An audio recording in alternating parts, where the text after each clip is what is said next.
Hello friends, welcome back to my channel Aryan academy और मैं हूँ आर्यन। सो फ्रेंड्स, जैसा कि आप सब जानते हैं कि इसके प्रीवियस वीडियो में हमने स्टैंडर्ड 10 ज्योमेट्री चैप्टर 1 सिमिलैरिटी का प्रैक्टिस सेट 1.2 स्टार्ट किया था, जिसमें हमने क्वेश्चन नंबर 1 के 3 सब क्वेश्चंस, क्वेश्चन नंबर 2 और क्वेश्चन नंबर 3 को डिस्कशन में लिया था। और आज है हमारा लेक्चर 7 जो कि होने वाला है नेक्स्ट 3 क्वेश्चन नंबर पे, जो कि होने वाले हैं question number 4, 5 and 6। So sum start करने से पहले वापस से कुछ प्रीवियस स्टैंडर्ड की एक बेसिक नॉलेज को रिकॉल करते हैं। जैसा कि आप सब जानते हैं कि जब दो पैरेलल लाइंस के बीच से एक ट्रांसवर्सल गुजरते हैं या दो ट्रांसवर्सल गुजरते हैं, एक ही बात है, और वो ट्रांसवर्सल हमेशा एक दूसरे से इंटरसेक्ट करेंगे। जब हम इस लाइन को और आगे एक्सटेंड करेंगे तो ये आगे जाके एक दूसरे से इंटरसेक्ट होंगे, लेकिन पैरेलल लाइंस कभी इंटरसेक्ट नहीं होती है, इसलिए इन दोनों को ट्रांसवर्सल कहा गया है, जो कि इन्हें कट करती हुई जाती है, दो पैरेलल लाइंस को कट करती हुई जाती है। जब हमें गिवन हो कि टू पैरेलल लाइंस है, उनके बीच से वन और मैक्सिमम टू ट्रांसवर्सल पास हो रहे हैं, तो उस फिगर में कुछ एंगल्स कॉन्ग्रुएंट होंगे बाय रीजंस करस्पॉन्डिंग एंगल या ऑल्टरनेट एंगल्स या इंटीरियर एंगल्स। और हमने जाना था property of an angle bisector of a triangle की थ्योरम वाली वीडियो में कि जब हमें ऐसे फिगर में करस्पॉन्डिंग एंगल आइडेंटिफाई करना होगा तो हमें देखना है कि करस्पॉन्डिंग एंगल्स होते हैं हमेशा एफ के फॉर्म में। ऐसा ऐसा एफ फिगर आपको ये फिगर में दिखेगा, तो आपको उसके ये और ये एंगल्स मार्क करने हैं और इन्हें कॉन्ग्रुएंट लिखना है by reason corresponding angles. Okay, corresponding angles आप देख सकते हैं, ये और ये लाइन के बीच का एंगल, बाद में ये और ये लाइन के बीच का एंगल। और ये एफ फिगर कैसा भी होने दो, उल्टा सीधा ऐसा भी हो सकता है, या तो ये दो एफ के आर्म टेढ़े भी हो सकते हैं, पर अगर एफ का फॉर्म दिख रहा हो तो उनके ये एंगल्स और ये एंगल्स हो जाएंगे congruent. Okay, by reason corresponding angles. और फिर एक और एंगल जिसका नाम है alternate angles. Alternate angles figure में आपको दिखेंगे जेड के फॉर्म में। अगर ऐसा कुछ जेड का फिगर आपको ये फिगर में दिखेगा तो आपको ये और ये एंगल्स को मार्क करके उन्हें कॉन्ग्रुएंट लिखना है by reason alternate angles. Okay,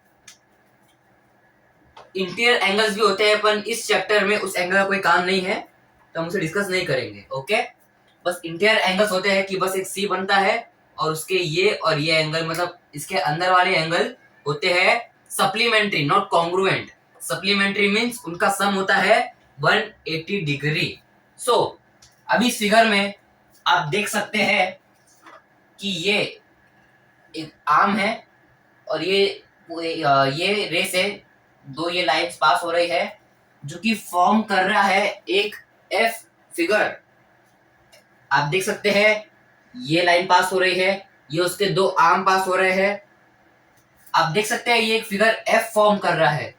तो हमने पढ़ा था कि जब ये फिगर एफ फॉर्म करेगा तो उसके ये और ये एंगल्स हो जाएंगे congruent by reason corresponding angles. आप देख सकते हैं ये दो लाइंस के बीच का एंगल और ये दो लाइंस के बीच का एंगल हो जाएंगे कॉन्ग्रुएंट। ओके, सिमिलरली आप देख सकते हैं कि ये एक जेड फॉर्म कर रहा है, कुछ ऐसा आप देख सकते हैं।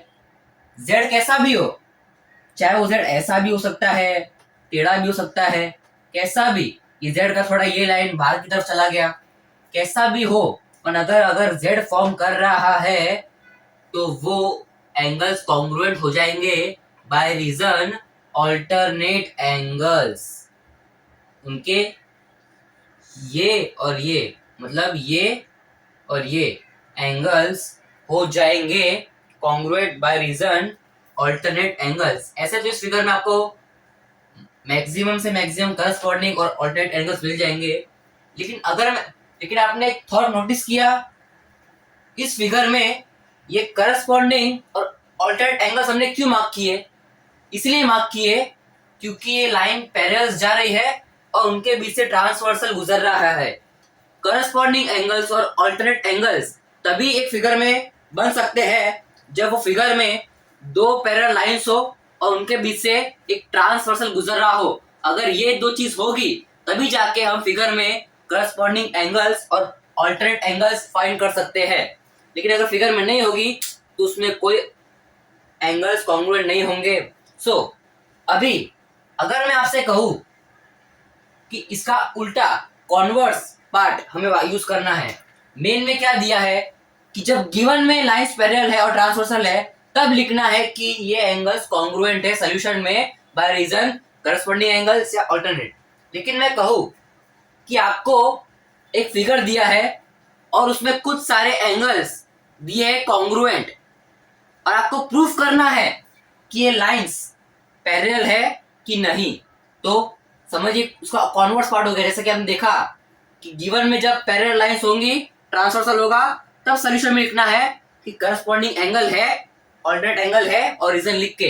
लेकिन मैं कहूं कि आपको कुछ एंगल्स दिए कॉन्ग्रुएंट और आपको प्रूफ करना है कि वो एंगल कौन सा शेप फॉर्म कर रहा है, एफ की जेड, और आपको फिगर में आइडेंटिफाई करके लिखना है कि कुछ एंगल्स एफ फॉर्म करे तो करस्पॉन्डिंग एंगल है। तब जाके हम लिखेंगे कि lines are parallel by corresponding angle test. वापस से मेन थिंग में हमें दिया है कि गिवन में होंगी लाइंस पैरेलल, लिखना है सॉल्यूशन में करस्पॉन्डिंग एंगल ये। जब हमें कॉन्ग्रुएंट एंगल्स दिए हैं तो हमें प्रूफ करना है कि एंगल लाइंस पैरेलल है तो कौन से एंगल्स करस्पॉन्डिंग एंगल से या अल्टरनेट एंगल से लाइंस पैरेलल हो रही है। जो भी एंगल से लाइंस पैरेलल होंगी उसका हमें लिखना है टेस्ट। जैसे कि समझ लो हमें दो एंगल्स दिए हैं, दो एंगल्स कॉन्ग्रुएंट है और वो एफ फॉर्म कर रहा है, तब जाके लिखना है कि वो जो जहां से वो पास हो रहा है जो एंगल्स कॉन्ग्रुएंट हो रहे हैं वहां के दो लाइंस हो जाएंगे parallel by corresponding angle test या फिर अल्टरनेट एंगल टेस्ट। जैसे कि एक और एग्जांपल लेते हैं। मैंने वापस से ऐसे सेम फिगर बना लिया है।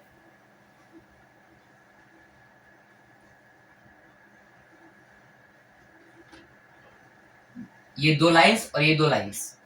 अब मैं बोलता हूं कि जिसमें गिवन नहीं है कि ये दो लाइंस पैरेलल है और ये दो ट्रांसवर्सल, गिवन नहीं है।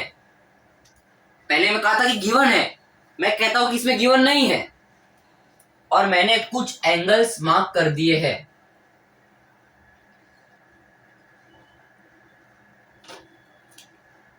अब हमें प्रूफ करना है कि क्या ये दो लाइंस पैरेलल है कि नहीं। ओके, अब यहां पर कुछ एंगल्स मार्क किए हैं, ये शो कर रहा है कि एंगल्स कॉन्ग्रुएंट है। अब इसमें आपको आइडेंटिफाई करना है एफ शेप और जेड शेप। देखिए एफ शेप को, ये एक एफ का दो आर्म और यहां से ये पास हो रहा है उसका स्ट्रेट लाइन, एफ के दो आर्म और ये स्ट्रेट लाइन। एफ बन रहा है कि नहीं, बराबर मैंने यहाँ पर ड्रॉ किया था कि ये एंगल्स कॉन्ग्रुएंट है।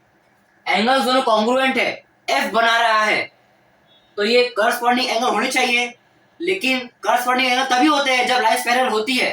तो जब दो एंगल्स कॉन्ग्रुएंट हो, एफ शेप फॉर्म कर रहा हो, तो हमें डायरेक्टली लिख देना है कि समझो ये लाइन एल है, एम है, तो जब दो एंगल्स कॉन्ग्रुएंट हो और वो एफ फॉर्म कर रहा है तो लिख देना है line L parallel to line M और रीजन में लिखना है आपको करस्पॉन्डिंग एंगल टेस्ट। मेन वाले में हमने क्या लिखा था कि लाइंस पैरेलल होंगी तब जाके लिखना है कि कौन सा एंगल कॉन्ग्रुएंट है और उसका रीजन या तो करस्पॉन्डिंग या तो अल्टरनेट। यहाँ पर एंगल्स कॉन्ग्रुएंट दिए हैं और वो एफ शेप फॉर्म कर रहा है तो हमें डायरेक्टली लिखना है कि line L parallel to line M by corresponding angle test. देखिए हमने पूरा कॉन्वर्स पार्ट यूज किया है, हमने गिवन पार्ट प्रूफ में डाला है, प्रूफ पार्ट गिवन में। पहले में गिवन थी कि लाइन्स पैरेलल है, अभी गिवन है कि एंगल्स कॉन्ग्रुएंट है, इसका भी कॉन्वर्स होता है, याद रखिएगा। सो आई होप आपको कॉन्सेप्ट समझ में आ गया रहेगा।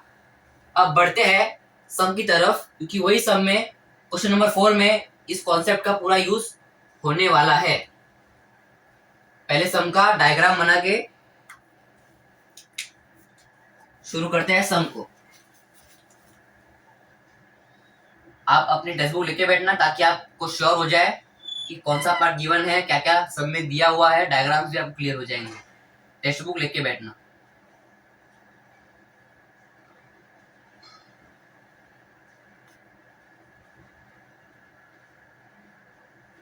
और आपको अगर इसके प्रीवियस थर्ड क्वेश्चन नंबर्स के वीडियो और तीनों थ्योरम्स की video, DPT, property of an angle bisector और 3 parallel lines in the transversal की वीडियो चाहिए तो आपको डिस्क्रिप्शन बॉक्स में उसकी वीडियो मिल जाएगी, वहां से गो थ्रू कर लेना।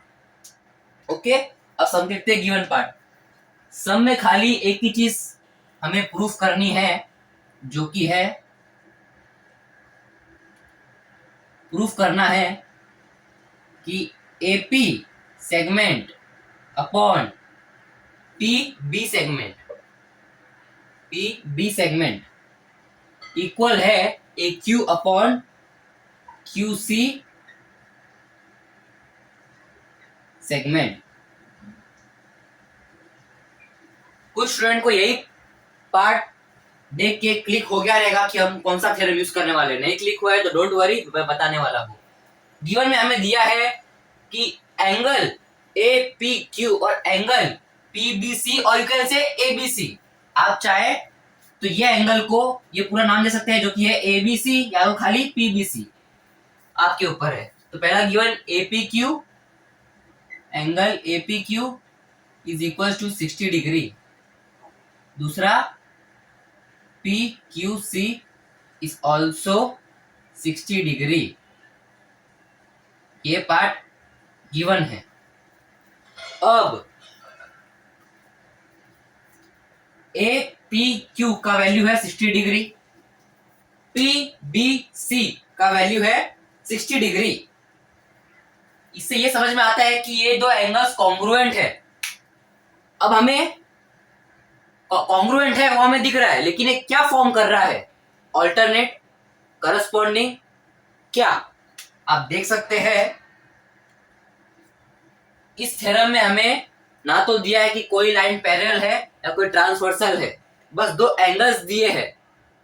सो हमें देखना है कि ये दो एंगल्स कॉन्ग्रुएंट है, मतलब कॉन्वर्स पार्ट यूज होने वाला है। और हमें देखना है कि क्या ये जेड फॉर्म कर रहा है, ये दो एंगल्स क्या जेड फॉर्म कर रहा है कि एफ।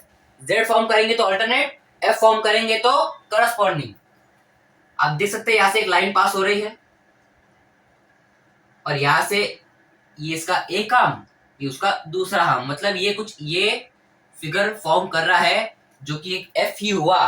कैसा भी एफ हो, आर्म टेढ़े हो, कैसा भी उल्टा सीधा ऊपर नीचे कैसा भी हो, अगर एफ फॉर्म कर रहा है तो उनके ये एंगल्स और ये एंगल्स हो जाएंगे कॉन्ग्रुएंट, जो कि यहाँ पर दिए हुए हैं। मतलब ये जो एंगल्स है कॉन्ग्रुएंट है और ये एफ फॉर्म कर रहा है, मतलब करस्पॉन्डिंग एंगल है ये। पर करस्पॉन्डिंग एंगल कब होता है? जब लाइंस पैरेलल होती है, पर लाइंस पैरेलल तो दी ही नहीं है। तो हम स्टेटमेंट लिखेंगे पहले कि in triangle A B C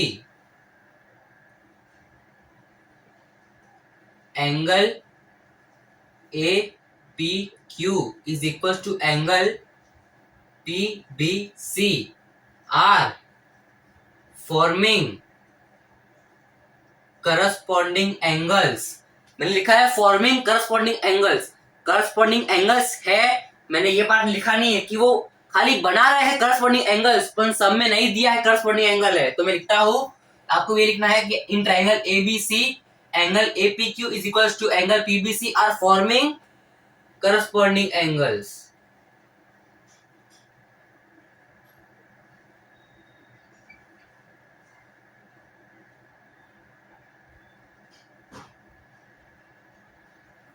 corresponding angles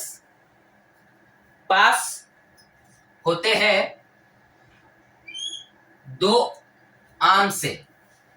आप देखते हैं ये एफ बनाता है जब भी, तो एफ के होते हैं दो आर्म।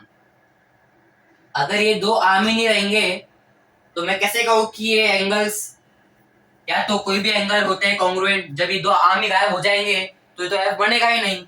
तो ये दो आर्म की वजह से ही ये करस्पॉन्डिंग एंगल बनाता है, एफ शेप फॉर्म होता है। तो मैं लिख देता हूं कि in triangle ABC angle APQ is equal to angle PBC are forming corresponding angles for segment PQ and BC। अब वापस से रिकॉल करते हैं। जब सब में गिवन होगा कि दो पैरेलल लाइंस है और ट्रांसवर्सल पास हो रही है, तब हमें प्रूव लिखना है कि XYZ एंगल्स होंगे कॉन्ग्रुएंट बाय उसके फिगर से। F बना रहा तो करस्पॉन्डिंग, Z बना तो ऑल्टरनेट। पर यहाँ पर हमें नहीं दिया है कि पैरेलल लाइंस है, हमें गिवन है दो एंगल्स कॉन्ग्रुएंट है। पहले वाले में दो एंगल्स लिखने हैं सोल्यूशन में बाय रीजन, यहाँ पर ऑलरेडी गिवन है। तो हमें चेक करना है कि दो एंगल्स है, हाँ है, कॉन्ग्रुएंट है, हाँ है। क्या फॉर्म कर रहा है, F की Z नहीं, F फॉर्म कर रहा है, मतलब करस्पॉन्डिंग एंगल फॉर्म कर रहा है। गिवन नहीं दिया है, फॉर्म कर रहा है। और करस्पॉन्डिंग एंगल्स तभी बनेंगे, और जब F शेप तभी बनता है कि जब ये दो आर्म होंगे। ये दो आर्म ही नहीं रहे तो मैं कैसे कहूँ कि F है। तो ये दो आर्म की वजह से PQ और BC फॉर्म कर रहा है corresponding angle, F shape form कर रहा है। तो मुझे यहाँ पर क्लियरली लिखना होगा कि लाइन L नहीं, segment PQ parallel to segment BC, bracket में करस्पॉन्डिंग एंगल टेस्ट, क्योंकि करस्पॉन्डिंग एंगल फॉर्म कर रहा था, गिवन नहीं दिया, बस फॉर्म कर रहा था। F दिख रहा है हमें, फॉर्म कर रहा है। तो हमें लिखना है करस्पॉन्डिंग एंगल टेस्ट। इसलिए students, corresponding angle alternate angle के भी कॉन्वर्स होते हैं। जब हमें लाइंस पैरेलल प्रूफ करनी है तो ये भी कॉन्सेप्ट काम में आता है। करस्पॉन्डिंग एंगल टेस्ट से ही, corresponding angle test, alternate angle test, ये टेस्ट से भी हम प्रूफ कर सकते हैं कि कोई भी दो सेगमेंट होती है parallel. Okay, so I hope आपको ये पूरा कॉन्सेप्ट क्लियर हो गया रहेगा। अब आगे बढ़ते हैं। सेगमेंट PQ और सेगमेंट BC हमने पैरेलल प्रूफ कर लिया। हमारा मेन मोटो यही था कि हमें दो लाइंस पैरेलल प्रूफ करनी है, दी ही नहीं है पैरेलल गिवन, हमें प्रूफ करनी है। तो हमने करस्पॉन्डिंग एंगल टेस्ट से प्रूफ किया कि ये दो लाइंस और ये दो लाइंस पैरेलल है। आपस से मेन थ्योरम में, मेन वाले पार्ट में क्या बताया था कि जब लाइंस होंगी पैरेलल तब फिगर में एनालाइज करके हमें पता करना है कि कौन से एंगल्स कॉन्ग्रुएंट है और क्या शेप फॉर्म कर रहा है। पर यहाँ पर हमें लाइंस पैरेलल दी नहीं है, बस दो एंगल्स दिए हैं कॉन्ग्रुएंट। तो हमें एंगल्स को देखना है और देखना है कि वो क्या फॉर्म कर रहा है, F शेप फॉर्म कर रहा है कि Z शेप फॉर्म कर रहा है।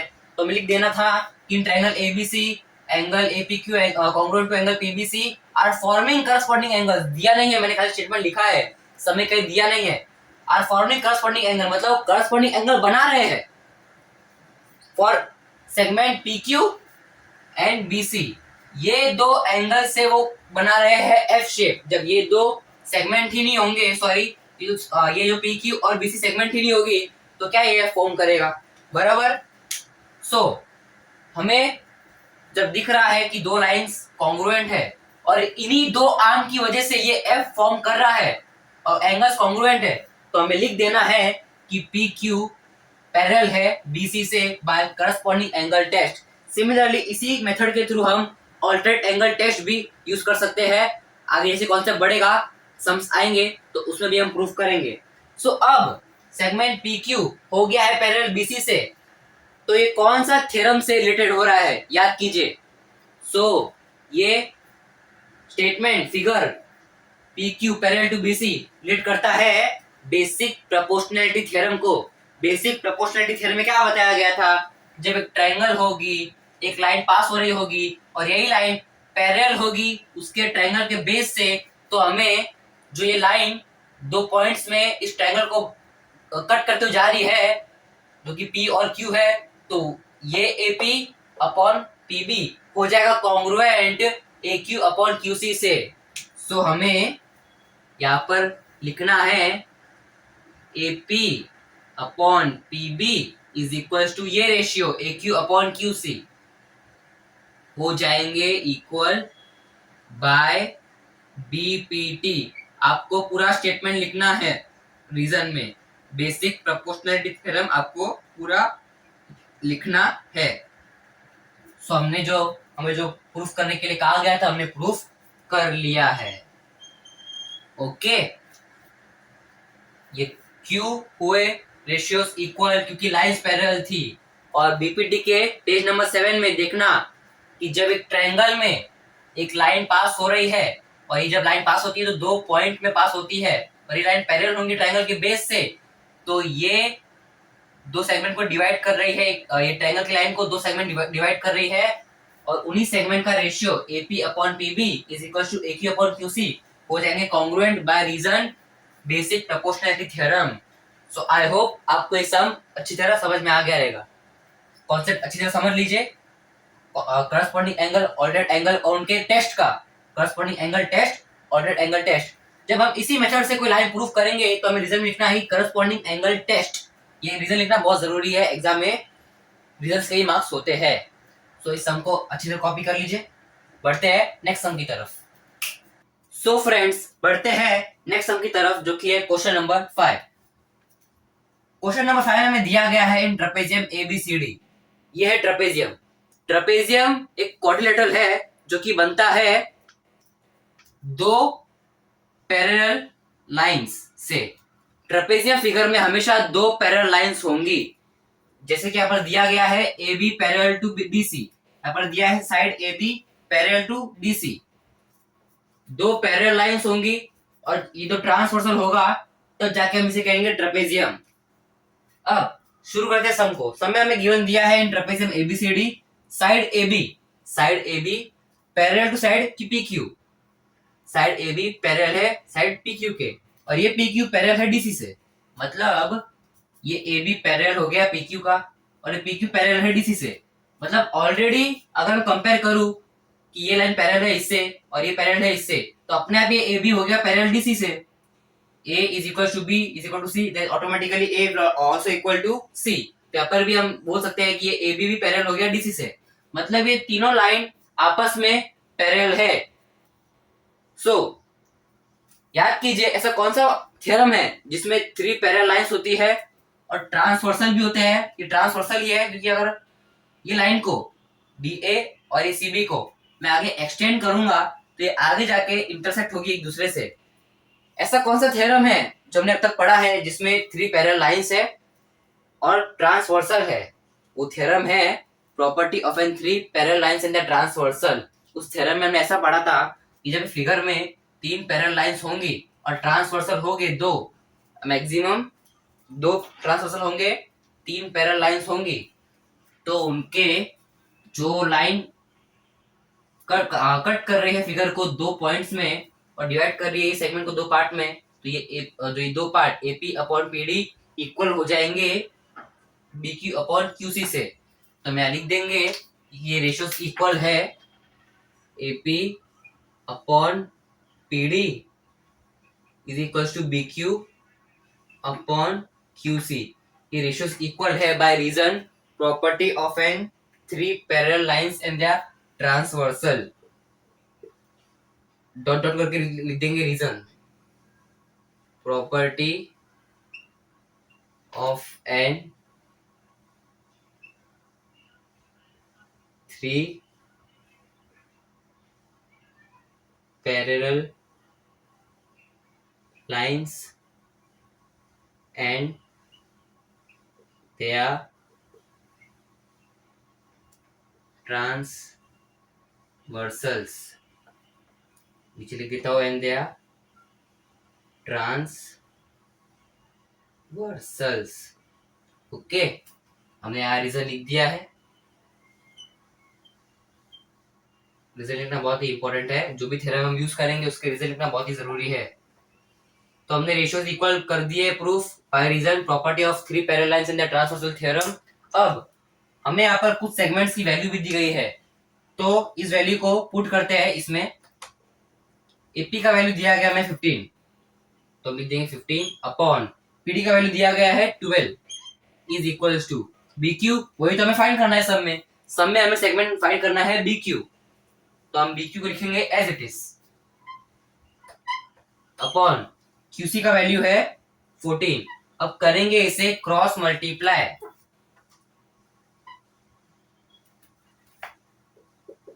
क्रॉस मल्टीप्लाई करेंगे तो 15 मल्टीप्लाई हो जाएगा 14 से यहाँ पर, और बीक्यू मल्टीप्लाई हो जाएगा 12 से। तो 15 into 14 is equal to BQ into 12 लिख देंगे as it is BQ into 12। अब वैल्यू इजीली फाइंड करना है, तो मैं कहूंगा कि आप इन दो नंबर्स को, वैल्यूज को मल्टीप्लाई मत करना, उन्हें एज इट इज रहने देना, एज इट इज रहने देंगे। अब 15 इंटू 14 एज इट इज, 12 आ जाएगा नीचे is equal to B Q. अब 12 और 14 2 के टेबल से डिविजिबल हो सकते हैं, तो हम लिख देंगे 2 6 जा 2 7 जा 2 6 जा 12 2 7 जा 14। 15 और 16 होते हैं डिविजिबल 3 के टेबल से, तो हम लिख देंगे 3 2 जा 3 5 जा 15, बचा 5 into 7 upon 2 is equal to B Q. अब जब आप 5 इंटू 7 करेंगे तो आएगा 35, और आप 35 को अगर आप 2 से डिवाइड करेंगे तो आपका BQ का वैल्यू आएगा समथिंग 17.5। आप रफ में करना जरूर, 5 इंटू 7 करना 35 हो गया, 35 करना 2 से, 35 2 में 35 जो है वो 2 के टेबल में नहीं आता है, तो आपका आंसर कुछ पॉइंट में आएगा, पॉइंट में होगा answer BQ is equal to 17.5। Okay, so BQ का वैल्यू हो जाएगा 17.5। आई होप कि आपको समझ में आ गया रहेगा, अच्छी तरह कॉपी कर लेना। बढ़ते हैं नेक्स्ट सम की तरफ। सो फ्रेंड्स, बढ़ते हैं नेक्स्ट सम की तरफ, जो कि है क्वेश्चन नंबर 6। क्वेश्चन नंबर 6 में हमें डायग्राम दिया है और कुछ सेगमेंट्स की वैल्यू दी गई है, और उस डायग्राम में दो आइडेंटिकल पॉइंट्स बनाए गए हैं और उनके बीच से एक रे पास हो रही है। ये दो पॉइंट्स इसलिए बनाए गए हैं ये बताने के लिए कि ये NQ रे NQ बाइसेक्ट कर रहा है इस ट्रायंगल को, और जब ये रे बाइसेक्ट कर रहा है तो याद कीजिए property of an angle bisector of triangle, वो थ्योरम में ये कहा गया था कि जब एक ट्रायंगल से एक रे पास हो रही हो और वो रे पूरे ट्रायंगल को बाइसेक्ट कर रही हो एक एंगल पे, तो उनके ये रेशियोस, ये दो सेगमेंट के रेशियो जो कि है MN अपॉन PN इक्वल हो जाएंगे MQ अपॉन QP के। सो लिख देंगे सॉल्यूशन।